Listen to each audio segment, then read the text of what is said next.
ఓం నమో నారాయణాయ నమశివాయ. మహాభారతంలో సభాపర్వంలో వచ్చేసి ఇక ఈరోజు జూదం ప్రారంభమవుతుంది.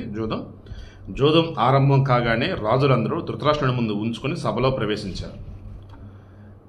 భారత భీష్ముడు, ద్రోణుడు, కృపుడు, మహామతి అయినటువంటి విదురుడు అసంతుష్టమైనటువంటి మనసుతోనే ధృతరాష్ట్రుని అనుసరించారు.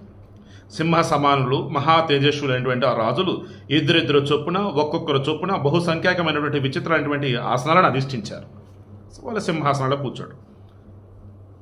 మహాభాగులైనటువంటి దేవతలు ఒక్కచోట కూడితే స్వర్గం ఎలా ఉంటుందో అలాగే వచ్చినటువంటి రాజులందరితో కూడా ఆ సభ ప్రకాశించింది.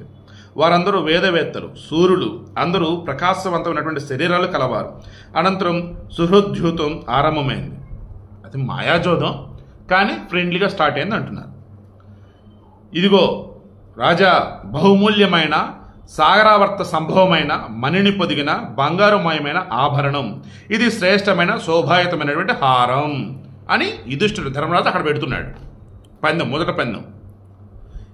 ఇదే నేను ఒడ్డిన ధనం, ప్రతిపనంగా నీవేమి ఒడ్డుతున్నావు మహారాజా, ఏ ధనంతో నీవు నాతో జూదమాడాలనుకుంటున్నావని చెప్పేసి అన్నాడు.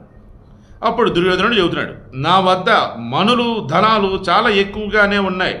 సంపదల పట్ల నాకు లోభం లేదు. ఈ జోదాన్ని నీవు గెలుచుకో. అనంతరం ఆ తర్వాత అక్షతత్వవేత్త అయినటువంటి శకుని ఆ పాచికలను తీసుకున్నాడు. ఓడిపోయావులే అని శకుని యుధిష్ఠిరునితో అన్నాడు. అంటే ఓడిపోవటమా గెలవటమా అంటే అక్కడ ధర్మరాజు గెలుస్తాడా ఓడుతాడా అన్నది రేపు చూద్దాం. ఈరోజు జూదం స్టార్ట్ అయింది. మొదట పందెం ఎవరు పెట్టారు, ఏం పెట్టారు మాత్రం డిస్కస్ చేసి ఆపుతున్నాం.